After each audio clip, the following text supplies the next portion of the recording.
한번 따라합니다. 이런 교회 되게 하소서. 이런 교회 되게 하소서. 이러한 제목으로 좀 은혜를 나누겠습니다. 자, 화면을 한번 봐주시죠. 여러분, 무엇입니까? 세계 지도죠. 우리가 여러분 평상시에 많이 봐왔던 세계 지도입니다. 그런데 제가 몇 년 전에 멕시코를 방문을 했는데요. 멕시코를 가서 세계 지도를 보았는데 제가 깜짝 놀랐어요. 멕시코에서는 이러한 지도를 보고 있더라고요. 여러분, 누가 중심입니까? 멕시코가.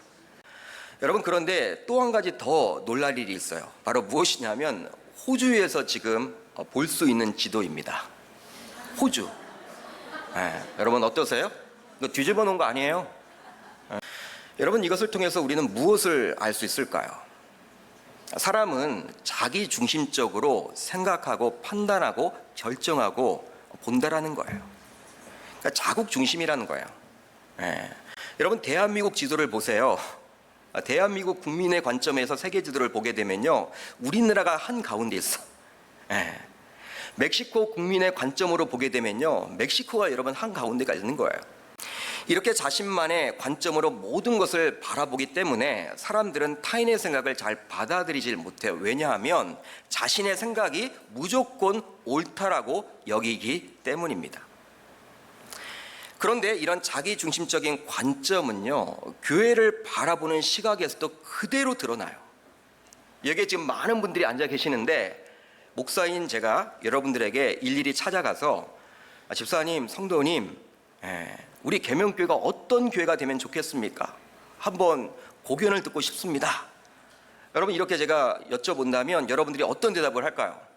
여러 다양한 대답이 나오겠죠? 여기 앉아있는 숫자만큼 아마 나올 거예요.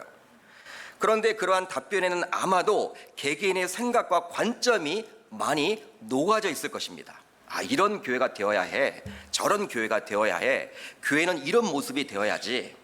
아마 다양한 여러분 이야기가 나올 텐데 그러한 답변에는 자신의 생각이 많이 들어가 있을 거예요. 그러나 신자들의 경우에는 자기 중심적인 생각과 관점이 아니라 하나님의 말씀인 성경 66권이 모든 평가의 판단의 기준이 되어야 하는 것입니다. 왜냐하면 우리는 불신자가 아니잖아요. 예수 그리스도를 나의 구주로 믿는 하나님의 자녀들 아닙니까? 그렇기 때문에 하나님의 말씀인 성경 66권이 모든 판단의, 모든 결정의 기준이 되어야 하는 것이죠.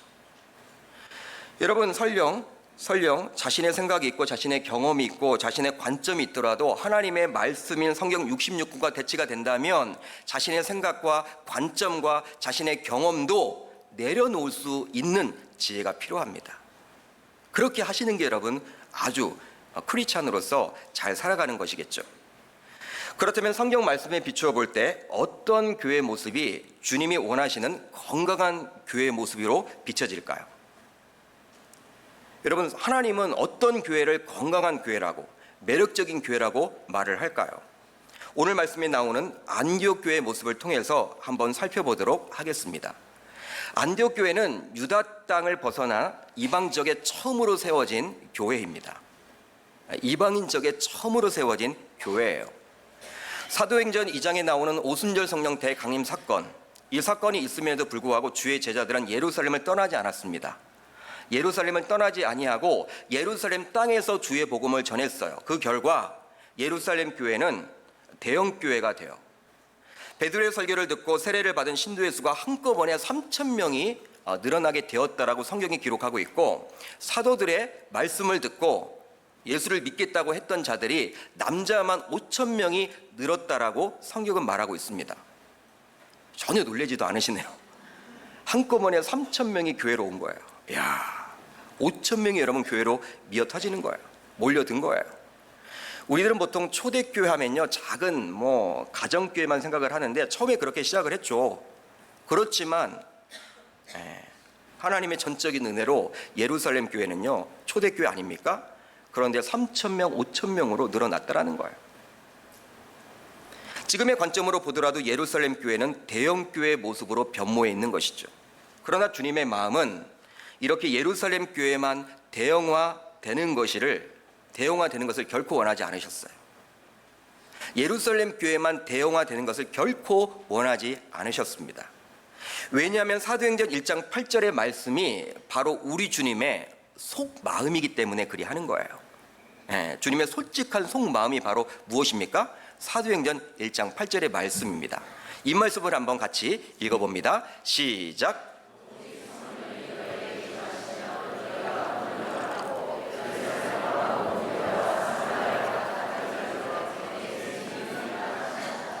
아멘. 즉 우리 주님께서는 예루살렘 안에서만 주의 복음이 머물기를 원치 않으셨다라는 거예요. 사도행전 2장에서 성령의 권능을 주의 제자들이 받게 됩니다. 주의 제자들이 받게 되죠. 그래서 베드로와 요한 같은 경우에는 그 오순절 성령 대강림 사건 이후에 안진뱅이를 일으켜 세워요. 누구의 이름으로 일으킵니까? 예수 그리스도의 이름으로. 은과 금이 아니라 예수 그리스도의 이름으로 일으켜 세웁니다. 기적을 경험하게 되죠. 그렇다면 우리 주님께서 성령의 권능을 주의 제자들에게 주신 목적이 무엇일까요? 여러분 1장 8절에 잘 기록이 되어 있죠. 주의 복음이 예루살렘 안에만 머물지 말고 땅끝까지 이르러 증인되도록 하기 위한 목적인 거예요. 그런데 예루살렘 교회만 수천 명 이상 모이는 교회로 변모해 가자 아마도 주님의 속마음은 타들어갔을 것입니다. 타들어갔겠죠. 안타까운 마음을 우리 주님께서 갖게 되었을 거예요. 결과적으로 주님은 예루살렘 교회에 환난과 핍박을 줍니다. 박해를 당하게끔 합니다. 이런 것으로 인해서 본의 아니게 예루살렘 교회만 머물던 이 그리스도인들이 이제는 이방 지역인 안디옥까지 가서 정착하도록 해요. 이게 다 모든 하나님의 역사하심이죠. 그럼에도 불구하고 그리스도인들은 처음에는 유대인들에게만 복음을 전해요. 안디옥 지방에 머물렀지만 그 유대인들에게만 복음을 전합니다. 그만큼 여러분 이 선민의식이 굉장히 강했던 거예요. 그리스도를 믿고 복음을 듣고 하나님의 자녀가 되었고 하나님의 신도가 되었음에도 불구하고 유대주의 사고에서 벗어나지 못한 거예요. 그러나 그 가운데 몇몇 분들이 이제 드디어 헬라인에게도 복음을 전하게 되었고 이들 헬라인들 즉 이방인들이 복음을 듣고 세운 교회가 바로 어떤 교회다? 이 안디옥 교회였다라는 것입니다. 그러기에 안디옥 교회는 하나님의 절대 주권 가운데 세워진 교회입니다. 하나님께서 친히 세우신 교회가 바로 안디옥 교회예요. 따라서 하나님께서 뜻한 바가 있어서 세워진 교회가 바로 안디옥 교회이기 때문에 이 안디옥 교회는 굉장히 건강한 교회예요. 매력적인 교회라고 할 수 있는 것입니다. 왜? 누가 세웠기 때문에? 하나님의 뜻한 바가 있어서 직접 친히 세워주신 교회가 바로 이 안디옥 교회이기 때문에 칭찬받는 교회예요. 매력적인 교회예요. 건강한 교회라고 할 수 있는 거예요. 그렇다면 왜 안디옥 교회는 건강한 교회라고 매력적인 교회라고 당당하게 이야기를 할 수 있을까요? 여러분 무엇 때문에 안디옥 교회는 건강한 교회의 대명사가 되었습니까? 무엇 때문입니까? 한번 이 시간 살펴보기를 원해요.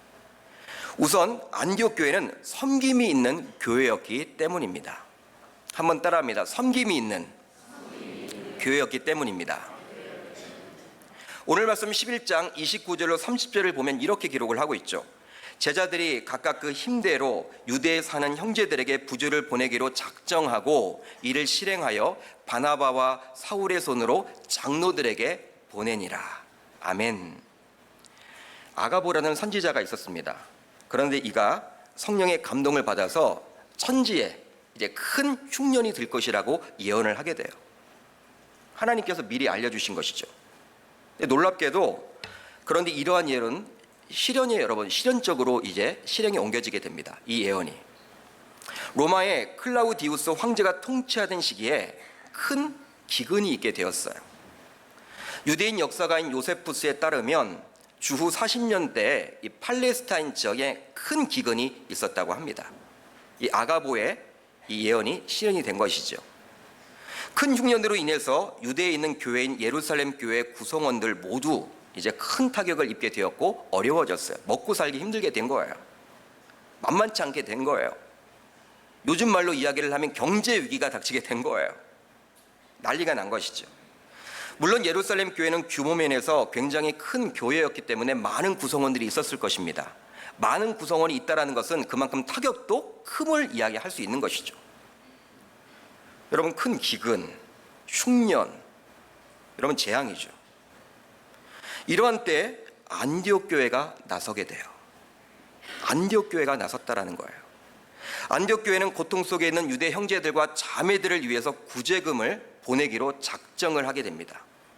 아마도 안디옥 교회 성도들은 예루살렘 교회의 형편, 사정이 어렵다라는 사실을 듣게 되었던 것 같아요. 듣게 되었던 것 같아요. 아마도 소문을 통해서 들었겠죠. 여러분, 지난 시간에 우리가 살펴보았습니다. 이 예루살렘과 안디옥과의 그런 거리가 400km 이상 된다라고 제가 말씀을 드렸어요. 굉장히 먼 거리죠. 지금처럼 교통이 발달하지 않았습니다. 통신이 발달하지 않았습니다. 알 길이 없어요. 그런데 이 예루살렘 지역에 큰 기근이 있음을 이 안디옥 지방에 있는 그분들이 알게 된 거예요. 이것은 무엇이냐면요, 예루살렘 교회 큰 기근, 보통의 기근이 아님을 알 수가 있는 것이죠. 굉장히 컸기 때문에, 큰 기근이기 때문에 그런 사실이 여러분 들려질 수밖에 없었던 것이죠. 그렇다면 구제금을 보내자고 제안을 하며 주도한 사람은 누구였겠습니까? 여러분, 누구였을까요? 오늘 말씀을 보면 잘 기록이 되어 있지 않아요. 그러나 우리가 추측해 볼 수 있는 것은 바로 무엇이냐면, 이런 일을 주도한 사람은 과거의 경험을 가지고 있는 사람이란 것이죠. 과거에 예루살렘 교회가 형편이 힘들고 어려운 사람들, 이 구제금을 걷어서 이렇게 유무상통을 했던 그 기억을 가진 사람, 실질적으로 거기에 참석한 사람이 분명히 그 안디옥 교회에 있었습니다. 바로 누구였습니까? 바나바였죠. 실제로 바나바는 사도행전 4장을 보게 되면 성령의 인도함에 따라서 자신의 소유인 밭을 팔아서 사도들에게 가져다 주므로 어렵고 힘든 사람들 돕도록 유무상통을 하도록 허락을 하거든요. 그런 일을 했던 사람이 바로 바나바였거든요. 여러분, 그런데 이 바나바의 주도로 시작이 되었겠지만 놀라운 점이 한 가지 있습니다. 오늘 말씀을 쭉 읽어보시면 놀라운 점은 예루살렘 교회 형제와 자매들을 돕기 위한 모금이 지극히 자발적으로 진행되었다는 사실이에요. 자발적으로 진행됐습니다. 자발적으로. 여러분, 오늘 말씀 29절을 보면요, 이런 말씀이 나와 있어요. 11장 29절이죠. 각각 그 힘대로. 어떤 뜻입니까? 여러분, 어떤 뜻일까요? 억지로 일정 금액씩을 모금한 것이 아닙니다. 얼마씩 내, 뭐 이런 식으로 지시해서 여러분 했다라는 것이 아니에요. 안디옥 교회 성도들의 형편들이 다 다양했겠죠. 여러분, 교회 다니는 성도님들의 형편이 다 다양하듯이 안디옥 교회도 역시 마찬가지일 거예요. 부환자도 있고 어렵고 힘든 사람도 분명히 있을 거예요. 근데 성도들 각자 경제적인 형편이 다양한 만큼 자신의 형편에 따라서 십시일반 구제 모금을 한 것임을 알 수 있습니다. 즉, 자발적으로 자신의 주머니를 열었다라는 거예요. 여러분, 교회 재정에서 하지 않았습니다. 교회 재정에서 하지 않았어요. 각각 그 힘대로. 여러분, 이것은 무엇이냐면 자신의 주머니를 열어서 특별 구제 헌금을 한 것이죠.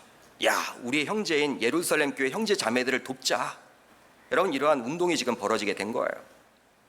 경제적인 여유가 있어서 구제를 하려고 한 것이 아니라 자신도 어렵겠죠. 여러분, 예루살렘 지역에 기근이 왔다면 이 안디옥 쪽에는 기근이 여러분 없겠습니까? 그 영향이 없겠습니까? 지금도 마찬가지잖아요. 미국과 중국의 그 무역 전쟁으로 인해서 여러분, 우리나라 기업들도 굉장히 지금 눈치를 보고 이쪽으로 붙을지도 저쪽으로 붙을지도 이러지도 못하고 저러지도 못하는 형편, 굉장히 여러분 전 세계가 침체를 여러분 가고 있잖아요. 여러분, 마찬가지예요. 예루살렘 지역에 큰 위기, 흉년이 왔다고 하면요, 안디옥이 여러분들 그렇게 부할 수가 없어요. 무역으로 먹고 사는 나라이기 때문에, 그 안디옥이란 도시도 무역 도시이기 때문에 쉽지 않을 거예요. 그러니까 경제적인 여유가 있어서 구제를 하려고 한 것이 아니라 자신도 어려워요. 그렇지만 현재 기근으로 더 큰 어려움 속에 처해 있는 예루살렘 형제 자매들을 위해서 자신의 주머니를 열었고 거기에 동참했다라는 사실입니다. 여러분, 이것은 바로 빚진 자라는 생각을 가졌기에 가능한 거예요. 빚진 자라는 거예요. 실제로 안디옥 교회가 이렇게까지 성장할 수 있었던 것은 예루살렘 교회가 지원을 아끼지 아니했기 때문에 가능했습니다. 안디옥 교회의 복음이 전해지게 된 것은요, 하나님의 전적인 일하심이죠. 그렇지만 하나님께서 예루살렘 교회에 박해를 주었기 때문에 그곳에 머물던 그리스도인들이 흘러서 안디옥까지 오게 된 것이거든요. 여러분, 그러게 안디옥 교회는 예루살렘 교회의 심정적으로 빚진 자였습니다. 또한 바나바와 같은 평판 좋은 평신도 지도자, 처음에 여러분 어디에 머물러 있었습니까? 지난 시간 우리가 살펴봤죠. 어디에 있던 자였어요? 예루살렘 교회에 있던 자였어요. 그렇지만 예루살렘 교회에서 안디옥 교회가 부흥한다고 하니까 한번 보고 와라, 이런 파송을 한 거예요. 보고 오지 않고 거기 계속 머물면서 사역을 했던 것이 바로 이 바나바였습니다. 여러분, 지난 시간에 살펴본 대로 이 바나바와 사울이 1년 동안 성도들에게 말씀을 전했죠. 근데 그 말씀이 얼마나 귀했는지, 성도들에게 변화가 있네. 나중에 어떻게 됩니까? 주변 사람들이 그리스도인다운 그리스도인, 이렇게 칭송을 받을 정도로 여러분, 이 바나바와 사울의 가르침력 굉장했어요. 굉장했죠. 그런데 이 바나바가 예루살렘 교회 출신임을 안디옥 구성원들이 모두 알았던 거예요. 여러분, 사울도 마찬가지죠. 사울도 본래 안디옥에 있지 않았습니다. 다소 지방에 머물고 있었다가 누가 가서 여러분 모시고 온 거예요? 바나바. 근데 이 바나바가 지금 예루살렘 교회 출신인데 그 예루살렘 교회가 어렵다라는 것, 안디옥 교회 구성원들이 모두 알고 이 빚진 자로서 생각을 하고 있었던 것이죠. 그러기에 예루살렘 교회에 대한 빚진 자로서 안디옥 교회 구성원들은 힘을 다해서 구제금을 모았고 이것을 바나바와 사울을 통해서 직접 예루살렘 교회 장로들에게 전달할 수가 있었던 것입니다. 사랑하는 성도 여러분, 건강한 교회가 되려면 우리 교회만 생각해서는 안 돼요. 우리 교회만 생각해서는 안 됩니다. 물론 우리도 어려워요. 여러분, 다 어렵습니다. 여러분, 한국 교회 넘치는 교회가 있을까요? 여러분, 항상 교회마다 예산을 짜고 재정을 집행하고 하잖아요. 큰 교회면 큰 교회일수록 빠듯하게 다 여러분들 생활을 하거든요. 어느 교회나 여러분 넘치는 교회는 없어요. 다 빠듯하게 여러분 생활을 합니다. 여유가 있는 교회가 어디 있겠습니까? 그러나 우리보다 더 어려운 교회, 형제 자매가 있는지를 우리는 꼼꼼히 살펴서 그들을 적극적으로 도와야 하는 것이죠. 그러기 위해서 우리는 항상 빚진 자의 심정을 가지고 살아가야 하는 것입니다. 기회가 주어지면 그 빚을 내가 갚겠노라고 다짐의 다짐을 해야 하는 거예요. 왜냐하면 빚진 자의 심정으로 살아가게 될 때 우리는 하나님의 사랑을 흘려보낼 수 있기 때문입니다. 그렇게 될 때야 자신의 목숨과도 같은 자신의 소유를 아까운 마음이 들지 않고 그걸 털어서 주머니를 열어서 여러분 어렵고 힘든 사람들을 구제하고 도와줄 수 있기 때문에 그리 하는 것이죠. 그러니까 빚진 자로 살아가야 하는 거예요. 빚진 자. 여러분, 왜 안디옥 교회도 다양한 의견이 없었겠습니까? 사울과 바나바를 성령 하나님께서 보내라고 했을 때 왜 다양한 의견이 없었겠냐는 거예요. 똑똑한 사람이 얼마나 많았는데 그 교회에도 자칭 13장 1절을 보세요. 13장 1절을 보면요, 다양한 배경을 가진 분들이 당시 지도자였어요. 안디옥 교회에 선지자들과 교사들이 있으니 곧 바나바와 니게르라 하는 시몬과 구레네 사람 누기오와 분봉왕 헤롯의 젖동생 마나엔과 및 사울이라. 몇 명 기록이 되어 있습니까? 5분이 기록이 되어 있죠. 바나바는 어떤 사람이었습니까? 구브로 출신의 레윈이었습니다. 레윈이었어요. 돈도 많은 사람이었어요. 자신의 밭을 사도들에게 이렇게 자신의 밭을 팔아서 사도들에게 다 갖다 바칠 정도로 유무상통 하나님의 말씀, 성령의 이끄심에 충실했던 자였죠. 돈도 많았던 자였어요. 집안 배경이 좋죠. 사울은 다소 출신으로 랍비 교육을 받은 엘리트였어요. 바리새인이었죠. 율법주의자였죠. 그리고 학식이 여러분 뛰어났죠. 똑똑했던 사람이었습니다. 그리고 시므온은 북아프리카 출신의 흑인이었고 루기오는 구레네 출신의 흑인이었어요. 그런 자들도 있었어요. 그리고 마나에는 당시 사회적인 지위와 신분이 높은 사람이었습니다. 여러분 한번 보세요. 5분이 어때요? 다 달라요. 배경이 다르고 민족성이 다 다르고 개성이 강한 사람들이에요. 한똑똑들 다 하시는 분들이에요. 그러니 얼마나 그들 각자의 생각과 개성과 방식이 있었겠습니까? 그럼에도 불구하고 그들은 평상시에 영적으로 끼어있는 자로서 주님께 예비했던 자였고 금식 기도했던 자였어요. 즉 성령의 말씀에 민감하게 반응하는 자들이었습니다. 그러기에 그들은 교회에 꼭 필요한 두 지도자인 바나바와 사울을 선교사로 파송하겠다라고 우리 주님이 이야기를 하자 성령 하나님의 그 말씀에 그들은 아무 토를 달지 않고 순종해 버려요. 순종했다라는 사실이에요. 그렇습니다. 그렇기에 교회를 실제로 이끌어가는 리더급들, 여기에도 많이 앉아 계시죠. 즉 사역자들과 재직들은 특별히 성령의 이끄심에 민감하게 반응하면서 절대적으로 순종할 수 있어야 하는 거예요. 해왔던 방식이 중요한 게 아닙니다. 하나님은 해왔던 방식 그대로 가는 경우도 있지만 또 바꾸기를 원할 수도 있다는 거예요. 교회 전통보다 더 중요한 것이 성령의 이끄심에 순종하는 거예요. 이런 분들이 많아지면 많아질수록 그 교회는 주님이 생각하는 건강한 교회요, 매력적인 교회가 되는 것이죠. 이제 말씀을 정리하려고 합니다. 오늘 말씀에서 살펴본 안디옥 교회가 바로 성령이 말하는 건강한 교회요, 매력적인 교회라 할 수 있겠죠. 왜 그렇습니까? 바로 자신보다 어려운 처지에 있었던 교회와 사람들을 자발적으로 섬겼기 때문에, 섬기는 사람들이 많았기 때문에 그는 건강한 교회였어요. 또 한 가지 자신의 생각과 방식이 있지만 그것을 고집하지 않고 그것만이 옳다라고 이야기하지 않고 성령의 이끄심에 철저하게 순종하는 성도가 많았기 때문입니다. 저는 우리 계명교회가 오늘 말씀에 나오는 이런 교회가 되었으면 좋겠습니다. 그래서 여러분 오늘 말씀이 이런 교회 되게 하소서. 안디옥 교회 얼마나 여러분 멋있어요. 교회 이름만 지금 안디옥 교회 우리나라에 굉장히 많죠. 교회 이름이 여러분 중요한 게 아니라 안디옥 교회 그 마인드, 그 정신을 우리가 닮아 나가야 하는 거예요. 이렇게 주님이 인정하는 건강한 교회가 되기만 한다면 주님께서는 이 교회에 맡겨주신 사명인, 우리 계명교회에 맡겨주신 사명인 광명복음화, 민족복음화, 세계복음화를 꿈꾸며 하나님 나라의 비전을 이루는 제자들의 공동체를 이루기 위해서 교회에 필요한 재정도 채워주실 것이고 인재들도 보내주시리라 저는 확신합니다. 실제로 우리는 사도행전 11장 21절의 말씀에만 주목하는 경우들이 많죠. 무엇입니까? 한번 같이 읽어봅니다. 시작. 주의 손이 그들과 함께 하심에 수많은 사람들이 믿고 주께 돌아오더라. 여러분 부흥을 꿈꾸는 사람들마다 여러분 이것을 막 읽고 묵상하고, 야 우리 교회가 이런 교회가 되면 좋겠어, 이렇게 부흥되면 좋겠어. 그러나 오늘 말씀을 곰곰이 보세요. 꼼꼼히 한번 읽어보세요. 묵상해 보세요. 주의 손은 바로 성령의 역사를 이야기하는 것인데 안디옥 교회 같이 건강한 교회가 되기만 한다면 주의 손, 즉 성령은 그 교회를 반드시 부흥시켜 주신다라는 사실입니다. 여러분 우리가 항상 고민하고 생각해야 될 것이 무엇이냐면 어떤 프로그램을 통해서 어떻게 우리 교회가 부흥할 것인가. 여러분 이거 고민하지 마세요. 그것보다 더 우선적으로 우리가 고민하고 생각하고 기도해야 될 것이 무엇이냐면 어떻게 하면 우리 교회가 안디옥 교회처럼 주의 말씀에 근거해서 건강한 교회가 될 것인가.